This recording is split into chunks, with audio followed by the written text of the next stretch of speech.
में हम लोग ईसोफेगस की एनाटॉमी पढ़ेंगे। तो ईसोफेगस एक नैरो मस्कुलर ट्यूब है जो कि फूड पैसेज का फॉर्मेशन करती है फेरिंग्स और स्टमक के बीच में। तो जैसा कि ये हमारा फेरिंग्स है और यहाँ पर स्टमक है, स्टमक के बीच में एक नैरो मस्कुलर ट्यूब जो कि फूड पैसेज का फॉर्मेशन करती है, ये ईसोफेगस है। ये lower end of the neck से लेकर के अपर पार्ट ऑफ एब्डामेन तक सिचुएटेड होती है। तो जैसा कि ये हमारा नेक का लोअर एंड है और ये एब्डामेन का अपर पार्ट है, यहाँ तक के ये एक्सटेंड करती है। ईसोफेगस जो हमारी है 25 सेंटीमीटर लंबी होती है और 2 सेंटीमीटर वाइड होती है। ये एक ट्यूब है जो एंटीरो पोस्टीरियरली फ्लैट होती है और इसका जो ल्यूमेन है वो कोलैप्स रहता है और जब इसमें खाना जाता है तभी इसमें डायलिट्यूशन होती है।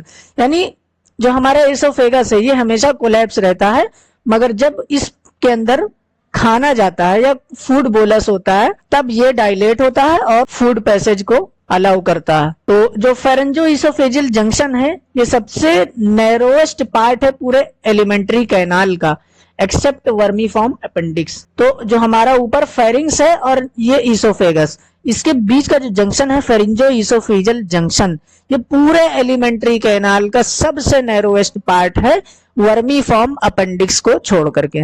अब हम लोग बात करेंगे कंस्ट्रिक्शन ऑफ द ईसोफेगस की। तो सबसे पहला जो कंस्ट्रिक्शन होता है वो क्रीकोफेरेंजियल जंक्शन पर होता है, यानी यहाँ पर क्रीकोफेरेंजियस मसल होती है और ये इंसीजर टीथ से 6 इंच की दूरी पर पाया जाता है। दूसरा कंस्ट्रिक्शन आता है जहां पर आर्च ऑफ एओर्टा क्रॉस करती है, ये होता है 9 इंच की दूरी पर इंसीजर, अपर इंसीजर टीथ से। और तीसरा कंस्ट्रिक्शन होता है लेफ्ट प्रिंसिपल ब्रोंकस का, जो कि 11 इंच की दूरी पर होता है अपर इंसीजर टीथ से।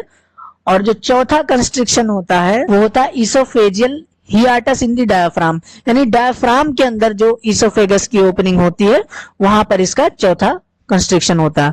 तो हम लोग इसे इस तरह याद करते हैं कि अपर इंसाइजर टीथ से 6, 9, 11, 15, तो 6, 9, 11, 15 इंच की दूरी पर cricopharyngeus, arch of aorta, left bronchus और oesophageal opening in the diaphragm. तो जो सबसे नैरोएस्ट पार्ट है, जैसा कि हमने पहले ही बताया था कि वो फेरेंजो ईसोफेजियल जंक्शन होता है। उसके बाद में आता है आर्टेरियल सप्लाई। तो जो सर्वाइकल पार्ट है ईसोफेगस का उसे इंफीरियर थायराइड आर्टरी की ब्रांचेस सप्लाई करती हैं। जो थोरेसिक पार्ट है उसे सप्लाई करती हैं थोरेसिक एओर्टा की ब्रांचेस, और जो एब्डोमिनल पार्ट है इसे लेफ्ट गैस्ट्रिक आर्टरी और left inferior phrenic artery supply करती है। तो जैसा कि हमारा ईसोफेगस 3 भाग में डिवाइड है, जो जितना हिस्सा नेक में है ये सर्वाइकल पार्ट है, फिर जितना चेस्ट के अंदर है ये थोरेसिक पार्ट है, और जो डायफ्राम की ओपनिंग से नीचे वाला हिस्सा है ये एब्डोमिनल पार्ट है। तो थोरेसिक पार्ट को इंफीरियर थायराइड आर्टरी सप्लाई करती है, थोरेसिक पार्ट को, सर्वाइकल पार्ट को इंफीरियर थायराइड आर्टरी की ब्रांचेस सप्लाई करती हैं, और थोरेसिक पार्ट को थोरेसिक एओर्टा की ब्रांचेस सप्लाई करती हैं। और जो हमारा एब्डोमिनल पार्ट है डायफ्राम की ओपनिंग से नीचे वाला हिस्सा है इसे लेफ्ट फ्रेनिक आर्टरी और लेफ्ट गैस्ट्रिक आर्टरी की ब्रांचेस सप्लाई कर। उसके बाद में आता है वेनस ड्रेनेज। वेनस ड्रेनेज जो है सर्वाइकल पार्ट का होता है इंफीरियर थायराइड वेन में। तो जो हमारी इंफीरियर थायराइड वेन है ये वेनस ब्लड को ईसोफेगस से लेकर के इंफीरियर वेना कावा में ड्रेन कर देती हैं। फिर जो थोरेसिक पार्ट है उसका वेनस ड्रेनेज होता है एजाइगस वेन में, फिर ये एजाइगस वेन से सुपीरियर वेना कावा में ड्रेन कर देती है। और जो एब्डोमिनल पार्ट होता है हमारा ईसोफेगस का, डायफ्राम की ओपनिंग के नीचे वाला हिस्सा, तो लेफ्ट गैस्ट्रिक वेन जो कि पोर्टल वेन की ट्रिब्यूटरी है, जो कि पोर्टल वेन में ड्रेन होती है, और जो हेमियाजाइगस वेन है, जो हेमियाजाइगस वेन है ये जाकर के सुपीरियर वेना कावा में ड्रेन करती है। तो cervical part inferior thyroid when से, थोरेसिक पार्ट एजाइगस वेन से, और abdominal part left gastric when जो कि पोर्टल वेन की ट्रिब्यूटरी है, और हेमियाजाइगस वेन जो कि इंफीरियर वेना कावा की ट्रिब्यूटरी है। अब अगर हम लोग नर्व सप्लाई की बात करें तो जो इसमें 2 तरह की नर्व सप्लाई है, सिंपैथेटिक और पैरासिम्पैथेटिक।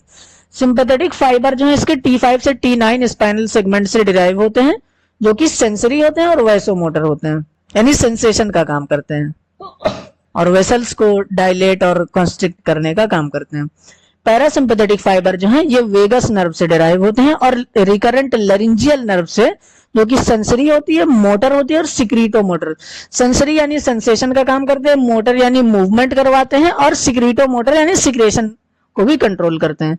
तो ये हमारी राइट वेगस नर्व है और ये लेफ्ट वेगस नर्व है, और ये हमारी हो गई लेफ्ट रिकरेंट लैरिंजियल नर्व, और ये राइट रिकरेंट लैरिंजियल नर्व। ये पैरासिम्पैथेटिक सप्लाई करती है हमारे ईसोफेगस को, जो कि इसके सेंसरी, मोटर और सिक्रीटो मोटर फंक्शन में इन्वॉल्व होते हैं। उसके बाद में आता है लिम्फेटिक ड्रेनेज। तो सर्वाइकल पार्ट का लिम्फेटिक ड्रेनेज होता है डीप सर्वाइकल नोड में, थोरेसिक पार्ट का लिम्फेटिक ड्रेनेज होता है पोस्टीरियर मीडियास्टिनल नोड में, और एब्डोमिनल पार्ट का होता है लेफ्ट गैस्ट्रिक नोड में। तो अगर इस फ्लोचार्ट में हम लोग देखें तो इसमें पूरे ईसोफेगस को समराइज किया गया है कि जो हमारा ईसोफेगस है ये 25 सेंटीमीटर लंबा है, 2 सेंटीमीटर वाइड है, और इसका ल्यूमेन जो है नॉर्मली कोलैप्स रहता है, और जब इस पैसेज में फूड आता है तभी ये ओपन होता है। अगर कोर्स देखें तो ये कंटिन्यूएशन है फेरिंग्स का, lower border of the cricoid cartilage से लेकर के ये डायाफ्राम की ओपनिंग को पियर्स करता है T10 के वर्टिब्रल लेवल पर, और स्टमक के अंदर ओपन होता है T11 वर्टिब्रल लेवल पे।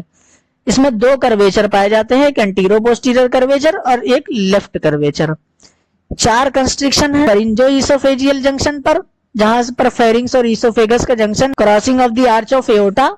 तीसरा जहां पर लेफ्ट प्रिंसिपल ब्रोंकस क्रॉस करती है।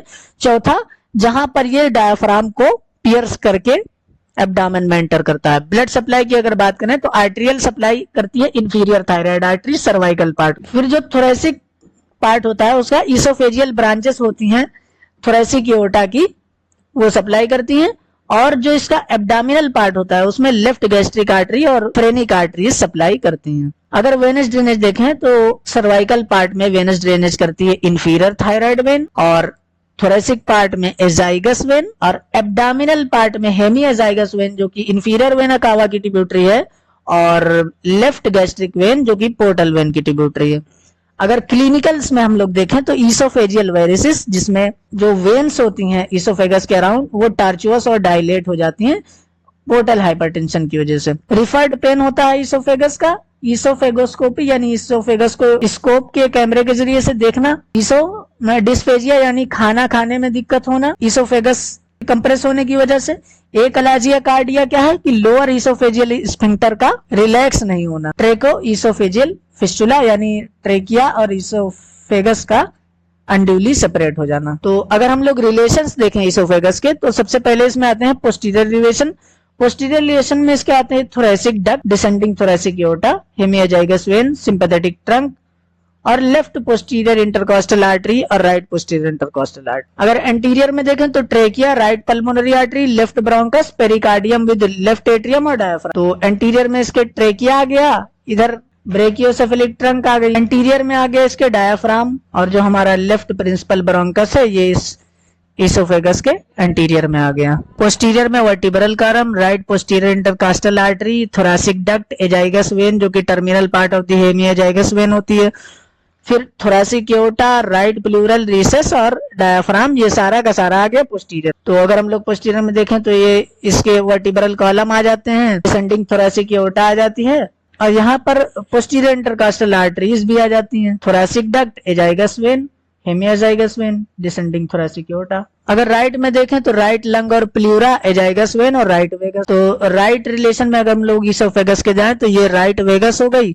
राइट लंग और प्लूरा हो गया, और एजाइगस वेन हो गई, वेना एजाइगस जिसको कहते हैं। लेफ्ट में देखें तो सुपीरियर मीडियास्टिनम में एओर्टिक आर्च दिखेगा, लेफ्ट सबक्लेवन आर्टरी दिखेगी, थोरेसिक डक्ट, लेफ्ट लंग और pleura, left recurrent laryngeal nerve. तो लेफ्ट में जैसे left common carotid artery, left vagus nerve, left subclavian artery और लेफ्ट रिकरेंट लैरिंजियल नर्व और thoracic duct. अगर posterior mediastinum में हम लोग आए तो इसमें डिसेंडिंग थोरेसिक एओर्टा और left lung and mediastinal pleura. तो जैसा कि ये हमारा पोस्टीरियर मीडियास्टिनम है, और ये हमारा ईसोफेगस के पोस्टीरियर रिलेशन में अगर हम लोग देखें तो डिसेंडिंग थोरेसिक एओर्टा और लेफ्ट लंग और उसका प्लूरा आ जाएगा। अब अगर हम लोग बात करें क्लिनिकल एनाटॉमी की तो सबसे पहले आता है ईसोफेजियल वेरिसिस। इसमें क्या होता है कि जो पोर्टल वेन है उसमें हाइपरटेंशन हो जाता है, तो इसे हम लोग पोर्टल हाइपरटेंशन कहते हैं। इसमें जो पोर्टल वेन और सिस्टेमिक वेन जहां पर कम्युनिकेट करती हैं lower end of the oesophagus पर, ये हो जाती हैं डायलेट। तो यहाँ पर पोर्टल वेन की ट्रिब्यूटरीज और ऊपर की तरफ से ये एजाइगस वेन की ट्रिब्यूटरीज, ये आपस में जहां कम्युनिकेट करती हैं ये डायलेट हो जाती हैं।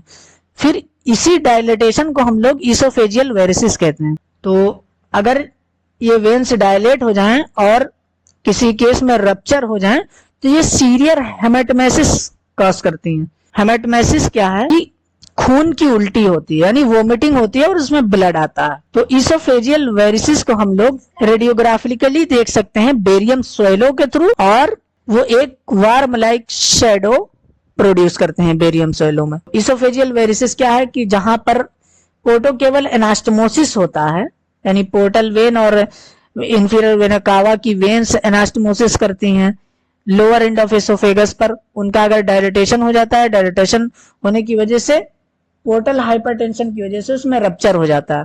रप्चर होता है तो हेमेटोमेसिस होता है। हेमेटोमेसिस क्या है कि वोमिटिंग में ब्लड आता है, खून की उल्टी होती है। Left atrial enlargement in mitral stenosis can also be visualised by the barium swallow. तो हम लोग बैरियम सोइलो के थ्रू लेफ्ट एट्रियम का इनलार्जमेंट और मिट्रल स्टेनोसिस को भी देख सकते हैं। तो अगर लेफ्ट एट्रियम इनलार्ज हुआ तो ये फ्रंट ऑफ द एसोफेगस पर शैलो डिप्रेशन कॉज कर सकता है। तो हम लोग बैरियम सोइलो के थ्रू इसोफेजियल स्ट्रक्चर का डायग्नोसिस कर सकते हैं, कार्सिनोमा ऑफ द इसोफेगस का डायग्नोसिस करते हैं और एकलाजिया कार्डिया का डायग्नोसिस करते हैं। इसोफेगोस्कोपी क्या है? ये भी इंटीरियर ऑफ द इसोफेगियस को विजुअलाइज करना किसी स्कोप के थ्रू, यानी हमारे इसोफेगस को अंदर से कैमरे के जरिए विजुअलाइज करना।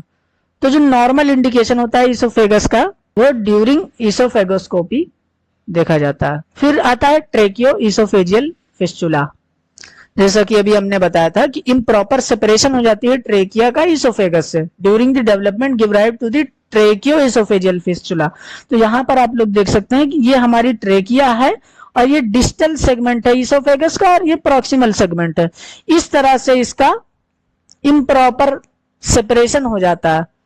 तो यहां पर ये इसोफेजियल फिस्टुला का फॉर्मेशन करता है एम्ब्रियोनिक डेवलप स्टेज में। फिर आता है एकलाजिया कार्डिया। एकलाजिया कार्डिया क्या है कि जो हमारा इसोफेगस का लोअर एंड होता है, यानी लोअर इसोफेजियल स्फिंक्टर जो है जो नॉर्मली जो है क्लोज रहता है, और जब इसमें स्टिमुलस आता है यानी कोई फूड बोलस आता है तब ये खुलता है। तो जब इसोफेजियल एकलाजिया कार्डिया होता है तो उसमें क्या होता है, न्यूरोमस्कुलर इनकोऑर्डिनेशन हो जाता है। न्यूरोमस्कुलर जंक्शन का इनकोऑर्डिनेशन होने की वजह से जो लोअर एंड है इसोफेगस का ये डायलेट नहीं हो पाता।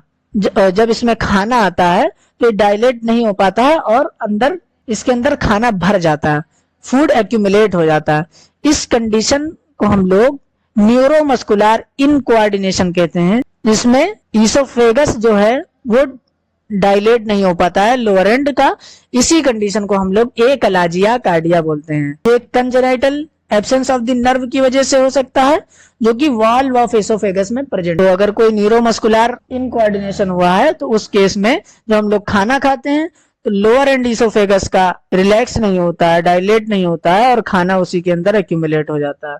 तो हम लोग इस बैरियम सोइलो के थ्रू एकलाजिया कार्डिया को देख सकते हैं, जिसमें जो हमारा लोअर एंड है इसोफेगस का ये एक चूहे की पूंछ की तरह दिखाई पड़ता है। फिर अगर जो इसोफेगस का जो कंप्रेशन है ये मीडियास्टिनल सिंड्रोम कॉज कर सकता है, जिसमें क्या होता है कि हमें खाने में स्वेलोइंग में डिफिकल्टी होती है, डिस्फेजिया होता है। इसोफेगस का जो रिफर्ड पेन है जिसे हम लोग हार्ट बर्न कहते हैं, तो ये सिंपैथेटिक फाइबर के थ्रू होता है T4 और T5 सेगमेंट से। तो जब भी इसोफेगस में कोई इन्फ्लेमेशन होती है, इसोफेजाइटिस होती है, तो उसका पेन हमें लोअर थोरैसिक और एपीगैस्ट्रिक रीजन में फील होता है, जो कि T4 और T5 स्पाइनल सेगमेंट का जहां डर्मेटोम होता है, जहां ये सप्लाई करते हैं T4 T5 सेगमेंट, जहां सेंसरी सप्लाई करते हैं, वहां पर ये रिफर्ड पेन फील होता है लोअर थोरैसिक में और एपीगैस्ट्रिक रीजन में।